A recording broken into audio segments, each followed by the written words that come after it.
The sound of a rainstorm. Many people find it relaxing.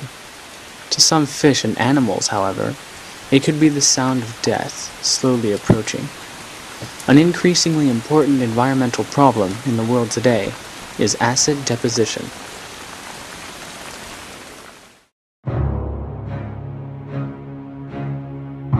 Most people have heard of acid rain, but that is only a part of acid deposition, which includes acid rain, acid snow, acid hail, and even acid fog. Automobiles, forest fires, factories, volcanoes, and electric power plants. What do all these have in common? They all belch toxic gases into the atmosphere. These toxic gases, more specifically sulfur dioxide and nitrogen oxides, are what cause acid deposition. Clean air is 99% oxygen and nitrogen. The other 1% is made of carbon dioxide, water, dust, methane, helium, and krypton. When the air is polluted, acids form. While some sources of toxic gases are natural, such as forest fires and volcanoes, others are what are known as anthropogenic, or an influence to the environment as a result of human activity. Anthropogenic gases cause 95% of all acid deposition, and anthropogenic gas sources produce nearly 7 times the amount of sulfur dioxide as natural sources. In fact, according to the Environmental Protection Agency, or EPA, in the US, roughly 2/3 of all sulfur dioxide and 1/4 of all nitrogen oxide comes from electric power generation that relies on burning fossil fuels. Obviously, this problem arises anywhere where industrialization has taken place. Once the toxic gases are in the air, they convert to acids and combine with the precipitation, fall to the earth as dry deposition, or move in the air currents to another location, sometimes traveling great distances. Acids carried in precipitation are the most devastating in summer and at the end of winter. In summertime, the mixing layer of air is at its largest, and acids can form in relative quickness. Over the course of winter, acid snow accumulates and concentrates. Then, when the snow melts, all the trapped acids are released into lakes and streams. On the pH, or potential hydrogen scale of acidity, distilled water is ranked at 7, neither acidic nor alkaline, but completely neutral. In contrast, concentrated lemon juice is highly acidic with a pH of 2. Clearly, the higher the pH value, the less acidic a substance is. Normally, rainwater is slightly acidic at 5.6 because carbon dioxide dissolves into the water to form carbonic acid, the same substance in carbonated soft drinks. In the US in 2000, the acidity of rainwater dropped as low as 4.2. The acidity of precipitation is a major factor in the acidity of lakes and streams. When acids fall into a lake, for example, the acidity of the lake drops. Unfortunately, every plant and animal can tolerate only a certain level of acidity, and as the acidity drops, the organisms begin to die.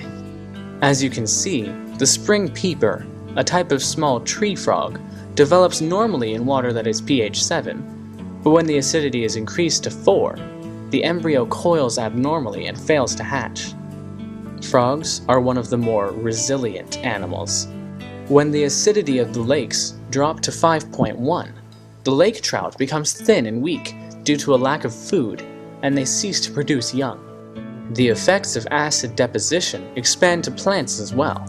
When acids fall in forested areas, the water is absorbed in the soil, and, depending on the ability to neutralize the acid, known as the soil's buffering capacity, minerals that can harm the tree are released. Also, especially in mountainous regions where atmospheric acids accumulate, acid fog bathes the trees in acid for extended periods of time, stripping them of the nutrients in their leaves. Here you see these effects on a forest in the Jezera Mountains of the Czech Republic. This can be devastating to the agricultural market. Maple trees exposed to acid deposition become unhealthy, causing a decline in maple syrup production. Also, acid deposition on crops has been directly linked to declines in crop yield. The effects of acid deposition extend even farther to affect humans directly. The same particulate matter the acids form from can easily be inhaled, causing cancer and respiratory diseases. One less known fact is that acid deposition, especially acid rain, has been linked to damage in automotive coverings. In fact, US auto manufacturers spend $61 million every year applying protective coatings to cars. A little ironic, seeing as the auto emissions play a major part in the problem. In addition to corroding cars, acid deposition can damage monuments and buildings. When sulfuric acid comes in contact with the calcium components of stone, such as limestone, sandstone, marble, and granite, it alters the chemistry of the rock and creates gypsum, a soft flaky mineral which falls off. Thus, the stone is damaged, such as this one. Notice the look of pain on the statue's hardly distinguishable face. Iron corrodes quicker when exposed to acid deposition, and visibility is reduced in areas plagued by this problem. The LA smog is a perfect example. As scientists and the general public learn more about acid deposition, the need for prevention becomes more and more apparent. That is why preventative techniques have been developed. The only way to reduce acid deposition is to attack its primary source, pollution from energy production and cars.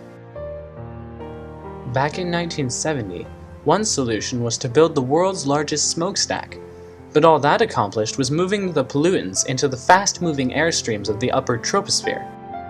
There are three main ways to reduce pollution: clean up the smokestacks, use alternate forms of energy, and take action as individuals. Coal is the most common fuel for power plants because there's so much of it, enough to last for the next 200 years in fact. However, coal is also the dirtiest of all the fossil fuels. When burned, it emits carbon dioxide, sulfur dioxide, and nitrogen oxides. However, nitrogen is present as an impurity and can be taken out before burning.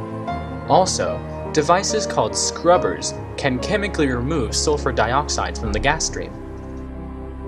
Much like scrubbers reduce sulfur dioxide emissions from power plants, catalytic converters reduce nitrogen oxide emissions from cars. While coal is the most common form of energy, there are others. The cheapest forms of energy are nuclear, hydroelectric, and coal. Renewable sources like solar, wind, and geothermic are also available, but their high cost makes them impractical. Alternate automobile energy sources are also being developed and are becoming increasingly popular. Natural gas, batteries, biodiesel, and fuel cells are all examples of developing alternate fuels. The third way to reduce acid deposition is to take action as individuals to conserve energy. Turn off the light when you're not using it. Use natural light as much as possible. Carpool. Ride bikes. Simply find ways to reduce your use of energy. Ultimately, you've already taken the most important step. Become informed about acid deposition. Listen to the rain.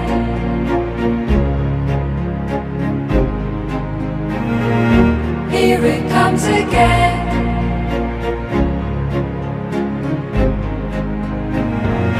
Hear it in the rain.